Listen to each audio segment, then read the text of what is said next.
بسم اللہ الرحمن الرحیم۔ السلام علیکم ناظرین، میں ہوں جی ایم جمالی اور آپ دیکھ رہے ہیں ڈیجیٹل کے سب سے بڑے چینل نیوز پاکستان کا پروگرام اے ٹو زی۔ ناظرین، آج ہم اپنے پروگرام میں چین اور بھارت کے درمیان سرحدی تنازعات پر بات کریں گے۔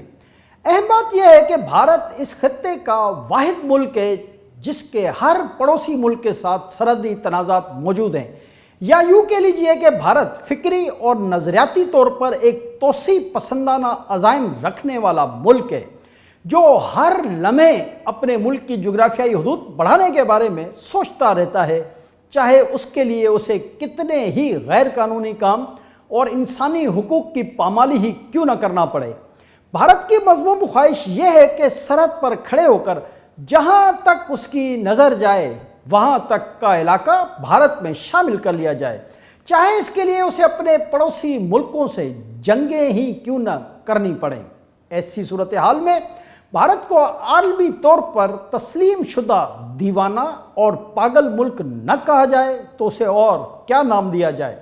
اس سلسلے میں مقبوضہ جموں کشمیر کی مثال دنیا کے سامنے ہے، جس پر گزشتہ 75 سال سے بھارت قبضہ جمائے بیٹھا ہے اور اس نے کشمیریوں پر ظلم و ستم کے پہاڑ توڑے ہوئے ہیں۔ بھارت اور چین کے درمیان سرحدی تنازع 23 اکتوبر 1962 میں شروع ہوا اور بعد میں دونوں ملکوں کی فوجوں کے درمیان اسی سرحدی تنازع پر جھڑپوں کا سلسلہ بھی شروع ہو گیا۔ یہ علاقہ اروناچل پردیش کا ہے جس پر کشمیر کی طرح بھارت قبضہ کر کے بیٹھ گیا ہے اور اس نے اس علاقے کو اپنا صوبہ بھی ڈکلیئر کر دیا ہے۔ سرحدی تنازع والے اس علاقے کی آبادی 10 لاکھ کے لگ بھگ بتائی جاتی ہے۔ اس تنازع پر بھارت اور چین کی فوجوں کے درمیان اکثر جھڑپوں کے دوران نام نہاد بہادر بھارتی فوجوں کو منہ کی کھانی پڑی ہے۔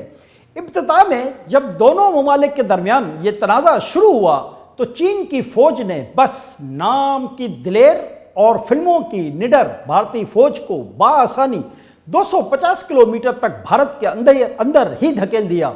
اہم بات یہ ہے کہ اس موقع میں چین کی فوجوں کو ڈری سہمی بھارتی فوجوں کی طرف سے کوئی خاص مزاحمت کا سامنا ہی نہیں کرنا پڑا۔ اس موقع پر چینی فوج کی جنوب میں بھی پیش قدمی جاری رہی اور وہ بھارتی علاقے آسام کی سرحد تک پہنچ گئے، تاہم بعد میں چین کی فوجیں واپس پلٹ گئیں۔ جی ناظرین، انڈیا کی جانب سے جاری اعداد و شمار کے مطابق اس لڑائی میں 1383 انڈین فوجی ہلاک اور 1700 لاپتہ یا مسنگ ان ایکشن ہوئے، جبکہ چین کے ریکارڈ کے مطابق انڈین فوجوں کی ہلاکتوں کی تعداد 4900 کے قریب تھی، جبکہ 3968 کو چین نے قیدی بنا لیا تھا۔ ان جھڑپوں کو 60 برس سے زائد عرصہ گزر جانے کے بعد یہ دلچسپ اور اہم سوال آج بھی باقی ہے کہ بھارت کے علاقوں میں اتنے آگے پیش قدمی کرنے کے بعد چین نے اپنی فوجوں کو واپس کیوں بلایا اور بھارت کو ایک مرتبہ پھر ان علاقوں پر قبضہ کرنے کا موقع آخر کیوں دیا۔ زیادہ تر تاریخ دانوں اور سیاسی مبصرین کا خیال یہ ہے کہ چین اس وقت اپنے اندر کے مسائل اور معاملات میں الجھا ہوا تھا اور چین کی حکومت چین کے انقلاب کو بچانے کی کوشش کر رہی تھی، لہذا وہ بیرونی طور پر جنگ جیسے کسی مسئلے میں اپنے ملک کو الجھانا ہی نہیں چاہتے تھے۔ لہذا چین نے بھارت کو وارننگ دے کر چھوڑ دیا اور اپنی فوجیں خود ہی واپس بلا لیں، لیکن اس کے باوجود بھارت اپنے توسیع پسندانہ عزائم سے باز نہیں آیا اور کچھ عرصے بعد اس نے چین کے علاقوں پر ایک مرتبہ پھر قبضہ کر لیا۔ لہذا دونوں ملکوں کے درمیان آج بھی یہ سرحدی تنازع موجود ہے۔ تقریباً 1.5 برس قبل بھی دونوں ممالک کی فوجوں کے درمیان اسی ایشو پر جھڑپ ہوئی تھی، جس میں بھارت کی فوج کی چینی فوجیوں کے ہاتھوں غیر معمولی پٹائی کسی سے ڈھکی چھپی نہیں اور انڈین فوج میدان چھوڑ کر بھاگ گئی تھی۔ جی ناظرین، انڈیا اور چین کے درمیان متنازع سرحد دراصل 3 علاقوں میں تقسیم کی جا سکتی ہے: لداخ کے گرد مغربی سیکٹر، وسطی سیکٹر جس میں انڈیا کے ہماچل پردیش اور اتھراکھنڈ کی تبت سے جڑی سرحد شامل ہے، اور مشرقی سیکٹر جس میں اروناچل پردیش کی سرحد شامل ہے۔ ماہرین کا کہنا ہے کہ یہ تصوراتی لکیر کی طرح ہے۔ انڈیا کا دعویٰ ہے کہ یہ